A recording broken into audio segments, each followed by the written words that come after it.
Hello, beautiful people. This is my run of 20 Cedar Triumvirate on my Blood Death Knight. Few things before we get started.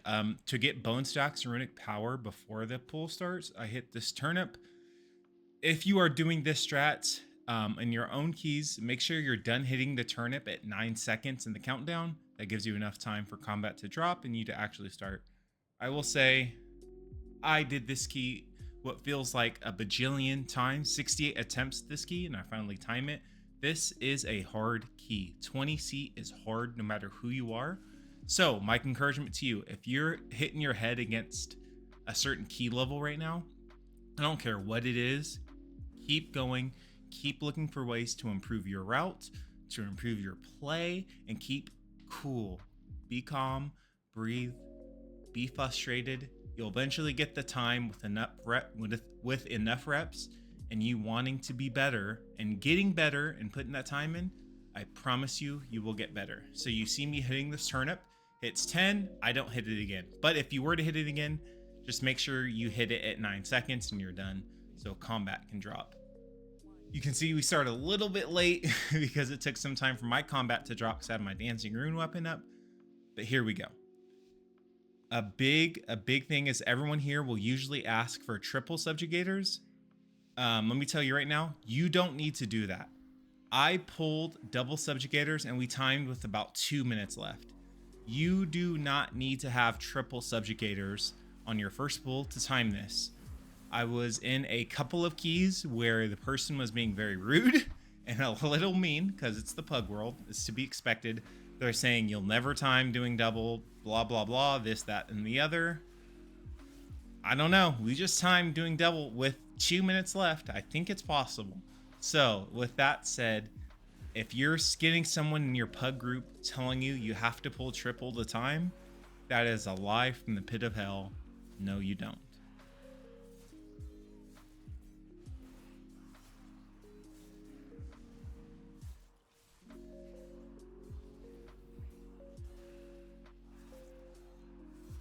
So before we go to pool 2, you see, I make sure everything's killed here. I don't want the chain because these champions will charge you. So if you don't know, these Shadow Guard champions will deal a charge to you that deals big damage. You see I have it on my debuffs there, and it hurts. I don't care if you're a druid, monk, tank, I don't care what you are, it hurts. So you want to try not to chain as much, because if you do chain, you have to do it pretty slowly. So it's just best if you kill the entire pack off before you move to the next.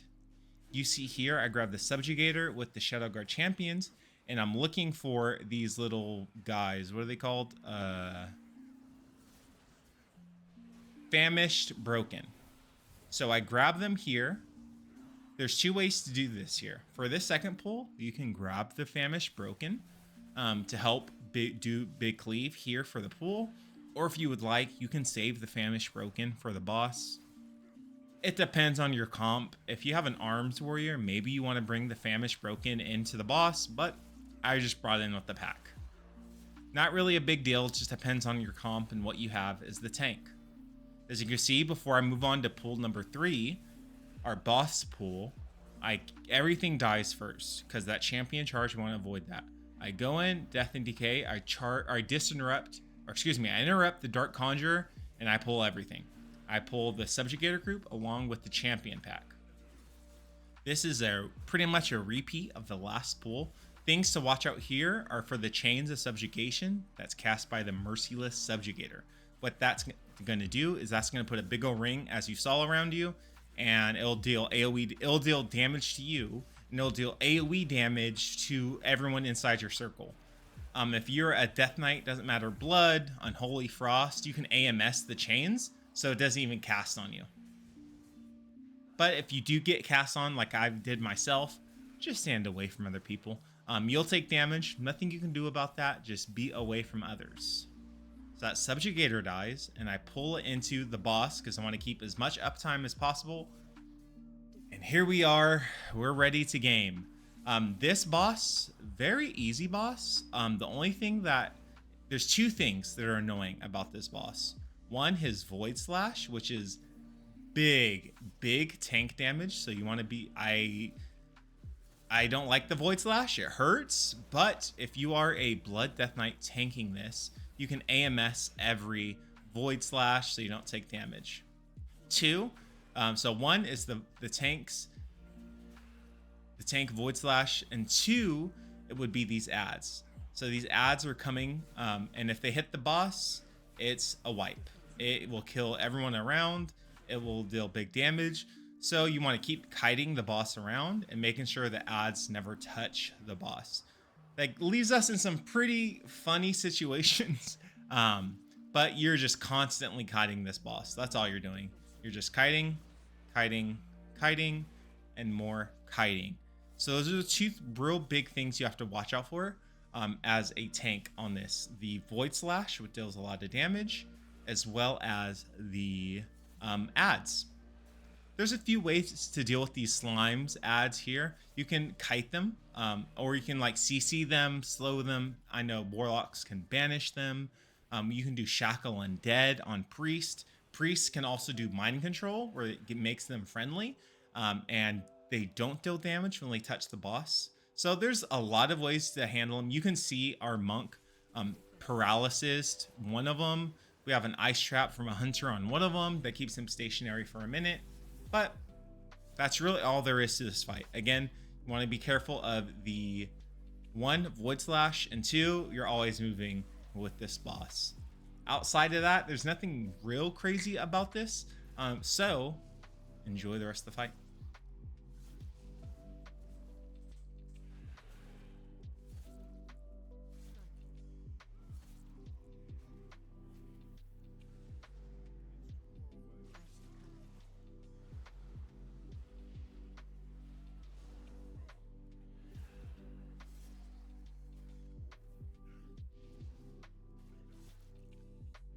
You see, things get a little sticky right here.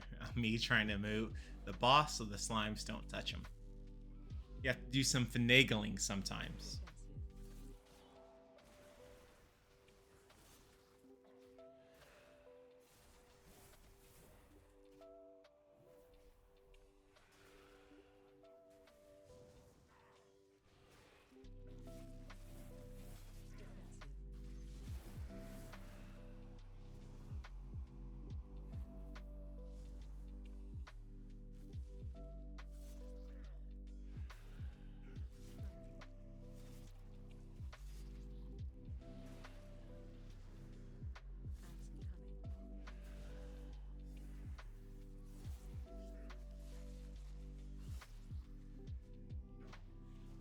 And we killed it. A general rule of thumb is if you're doing this boss, I would say if you kill any time before 13 minutes, pretty good. So we're doing solid on time.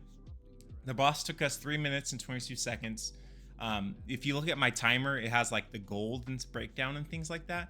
So if we kill, you see where the gold number is? If we usually kill the first boss between before the 13 minutes, pretty solid time here. So we're doing not so bad so far. You see we pull those Rift Stalkers, we pull these Fins champions, and we get the Rift Warden, excuse me, and we ball out. I vamped blood, I pressed my Lichborn and my potion, and we're just gonna go crazy here. What's there to watch out for in this pool? So Rift Warden will cast Rift Tear like that, and that just deals AoE to everyone. You can AMZ that, you can AMS that, but that's just going to deal big magic damage to everyone. What's also dangerous is the champions. The champions will charge you if you get really far from them.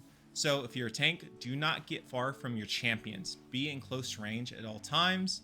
The Rift Stalkers is dangerous thing number 3.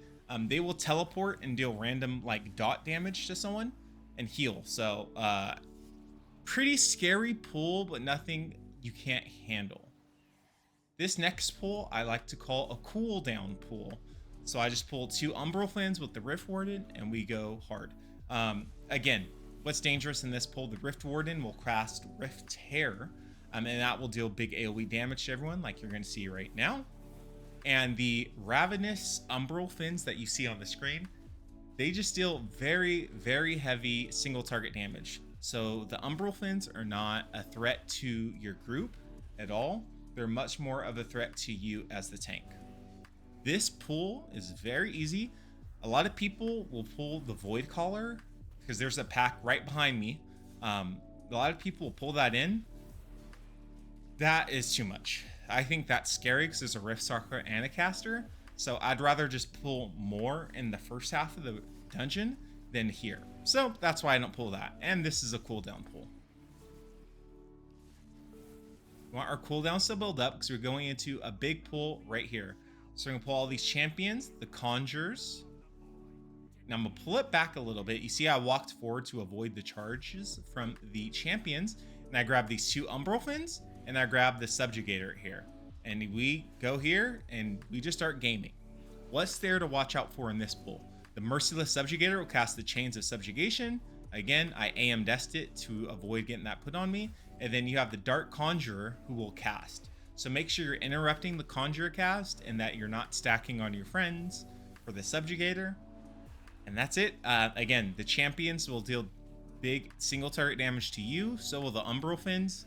Just make sure you don't range them because you don't want them to charge you. And that's all you're really looking out for here.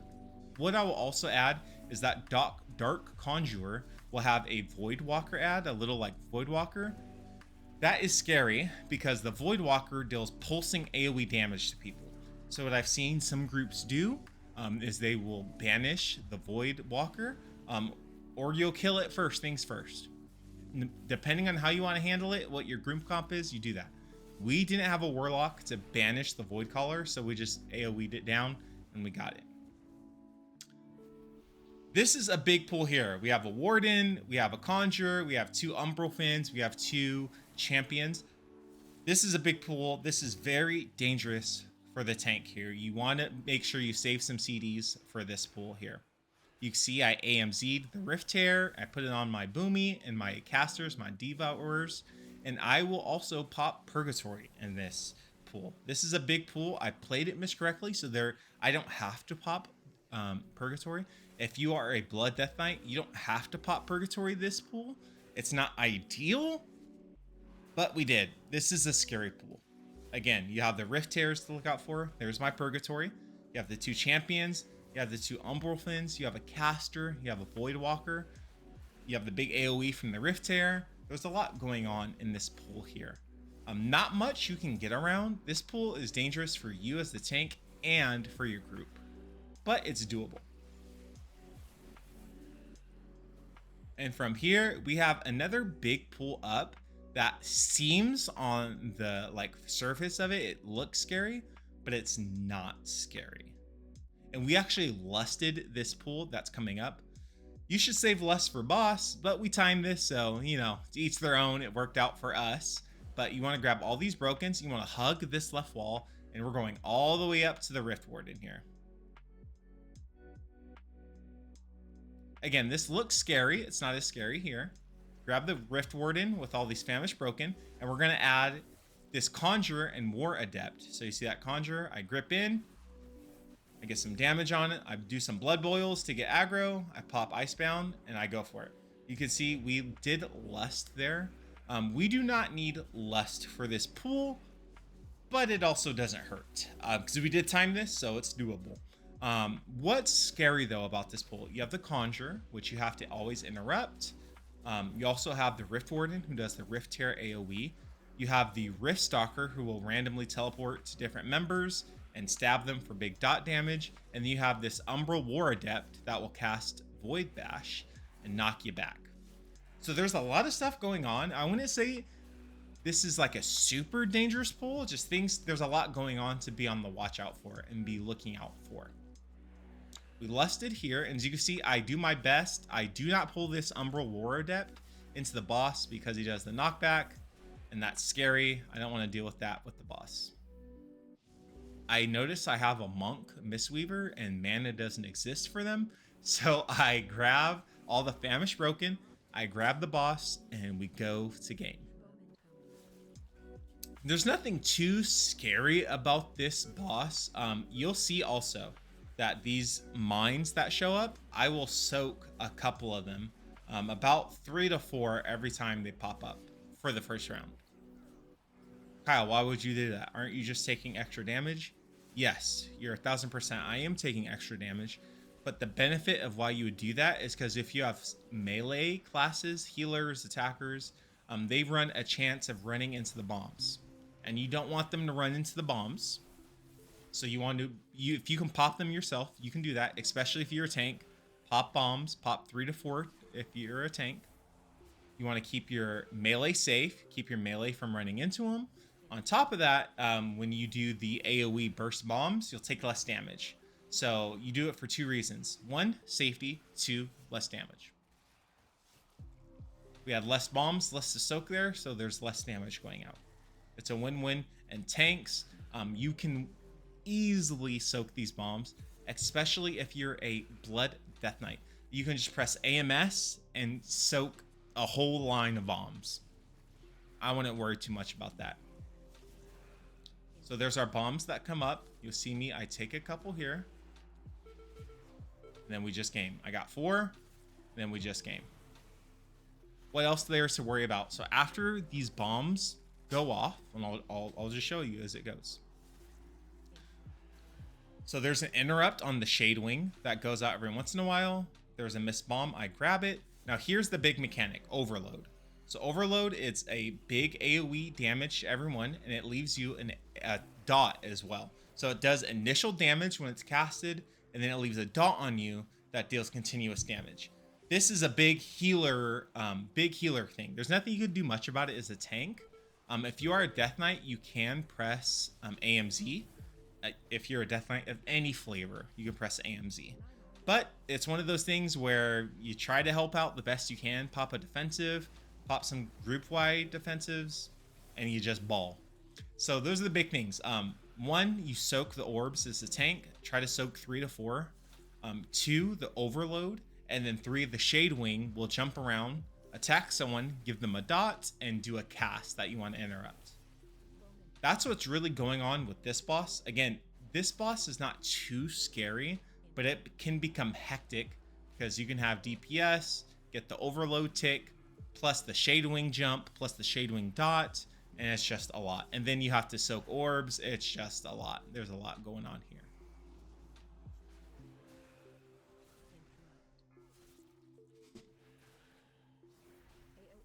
Now I really want to emphasize again, if you're doing this in lower keys, you don't really have to worry about it, if I'm being honest with you. But if you're in like the 18, 19, 20, 17 range, you want to soak some of these bombs. Help out your team. Take 3 to 4. If you have AMS as Blood Death Knight, you can take them all. And really help out your team to reduce how many bombs and reduce damage and do all those good things. We kill the boss, and as you'll notice, we don't have a Warlock to do the skip in this place. We're doing 2 things that you shouldn't do. Double subjugators, no skip, and we still timed it somehow. So if your pugs say you have to do something to time it, I want you to say confidently, no you don't. So as you see here, we're not doing the skip. So what I do is I pull the pack with the Void Infused Destroyer. I go down the middle, and I pull this solo Wandering Destroyer with these 2 Void Benders. This is a pack in of itself, and what we do from here is we game.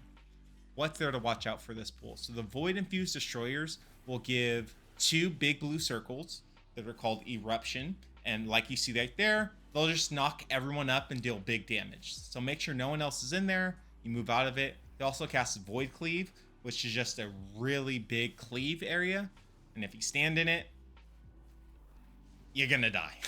No other way around that. As well as you see these dire Void Benders do a cast that empowers their auto attacks. Just make sure you interrupt that and move. So this pool, not too scary. What you're doing is you're moving, you're interrupting cast, and that's it. That's all you're doing for this pool, quite honestly. It can appear scary, but there's not too much going on. As you can see, the Void Destroyer, gets a little bit low on health, so I start walking towards my next pack. This is a bigger pack here, so it's still this much of the same. We have Destroyers that will do the Eruption and the Void Cleave, but you'll also notice there's 2 champions. They're back, and they will charge you if you're far, so don't be too far from them. You have a Rift Stalker who will jump around, teleport, and give bleeds to random groups, as well as there's two void benders who will do an important cast that empowers their auto attacks. So again, this is a big pool, but it's doable. It's not super scary or super dangerous. The most dangerous thing about this pool is the Rift Stalkers just jumping and giving you a random bleed debuff that you want to watch out for. So you just move, interrupt, and you can't do anything about the bleed. It just happens. There's just more mobs in this one particular group.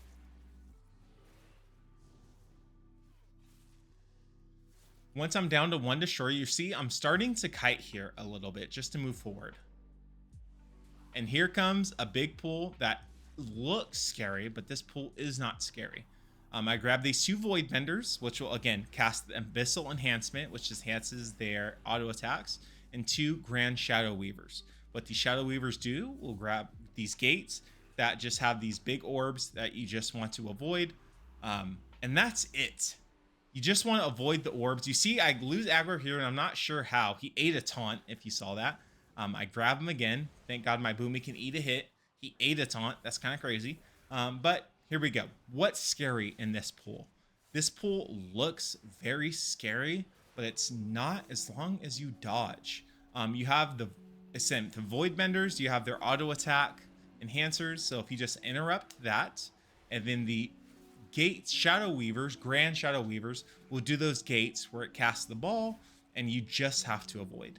The other thing is the shadow weavers will cast that ability that you see there called Void Infusion. What Void Infusion does is it picks one single person and it deals big damage to them. That's it. It's very healable, that Void Infusion damage. Very, very healable. So again, that's a big pull with 3 shadow weavers and 4 void benders. But again, just interrupt and dodge. Nothing too scary. You shouldn't be taking a lot of damage on those pulls. Just interrupt and dodge. We grab this last pack here, which you can see is a Conjure, 2 Void Callers, a Weaver, and a Void Caller. This pool is more scary than the last one. If I could say, I don't know if that's controversial, but why is this pool more scary? So you have 2 Conjurers, you have 2 Casters, you have 2 Void Callers, which are also casters, and you have the Void Caller, the little Void Walker thing that deals pulsing AoE damage to everyone no matter what. On top of that, you have the Shadow Weaver, who does indeed who casts the balls that fly. So this pool is scary. Why? Because there's lots of interrupts. But if you dodge, the Shadow Weaver really isn't an issue. This pool, just make sure you're interrupting and dodging. And that's the moral of the story for this section of mobs. Just interrupt and don't get hit by balls. And honestly, you'll be okay. DPS is really good. I ask if the healer needs mana, because this is a long fight. I ask if the healer is good, so we pull into this boss. This is a simple boss, but scary. So first things first, he'll do a cast called Mind Blast on the tank, and that's just a really big magic hit. All that is, really big magic hit. He does this mass Void Infusion. So remember the Grand Shadow Weavers, how they cast a Void Infusion and it targets one person with big damage? He upgrades it. So he casts Grand Infusion. It hits 2 targets instead of 1. That's it. And this is the second big part, these tentacles. These tentacles will target someone and cast Mind Flay and deal big single target damage, along with moving with the orbs. Here's what's good news. For these tentacles, you can soft CC them, you can sleep them, you can stun them, so that they will be out of commission and not target things for a while. Once you kill them, we bring all into the middle here, and just free damage on the boss and big AoE damage. You can see I dropped my AMZ. Later, my DH will drop Darkness. But that's the fight. He cast the Mind Blast, he cast the Grand Mass Infusion, you move from balls, and you kill the tentacles as they come up. Simple. There's not a lot of mechanics to this, but it's scary because there's a lot. Simple but deadly, I'll say. Very simple but deadly. So do the interrupts, we avoid the orbs, and here comes the tentacles. If you're a tank, it could be Death Knight, Guardian, Brewmaster, doesn't matter. My tip for you on this boss, for all my fellow tanks out there, is take the boss, Nezhar, to where the most concentrated tentacles are. So if you see a group of 3 tentacles, take the boss there first. Why do we do that? We do that for cleave, do that for uptime, do it for D, all the above. So if you just take the boss to a single tentacle, you only kill 1 tentacle and you're not really helping anybody. But if you take the boss to where there's 3 tentacles, you're getting boss damage, getting 3 tentacles killed, getting tentacles CC'd, and you're getting 3 tentacles out of the picture right then and there. So again, tank, my recommendations for you is when those tentacles first come up, look for where the biggest masses of them are. Take the tank, take the boss there first. But it's essentially just rinse. It's rinse and repeat from here. There's no new mechanics. That is the entire boss fight. You see, we lost the DH there. I gave him a quick res. See, there's 3 tentacles here. I go here first. I blinding sleet to stun them. I also have my asphyxiate up as my 1 cast stun to get things going. To stun the ad further. If you're a warrior, you can do storm bolts, things like that. If you have any kind of stun, intimidation, if you're a hunter, things like that work. But that is essentially this fight. This fight, again, very simple. Dodge orbs, you interrupt and you kill tentacles, but it's very deadly because they deal lots of damage. And if you have some kind of group utility, use it during this part. Your AMZs, your darkness, your Zephyrs, things like that. Just make sure you use it on this part of the fight.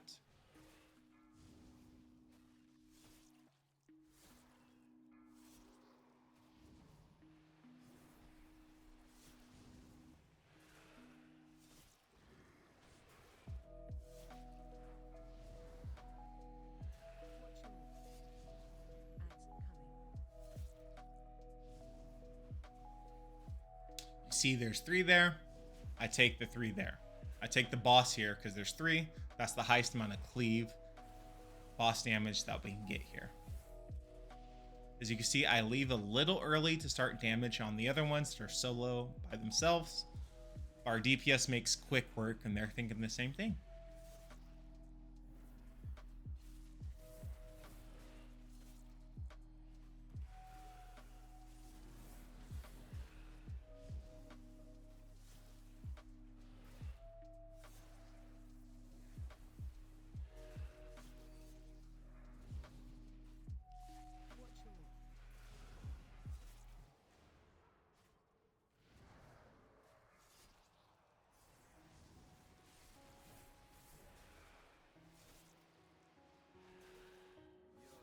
The DH dies at the end there, but it's not a big deal because we just killed the boss.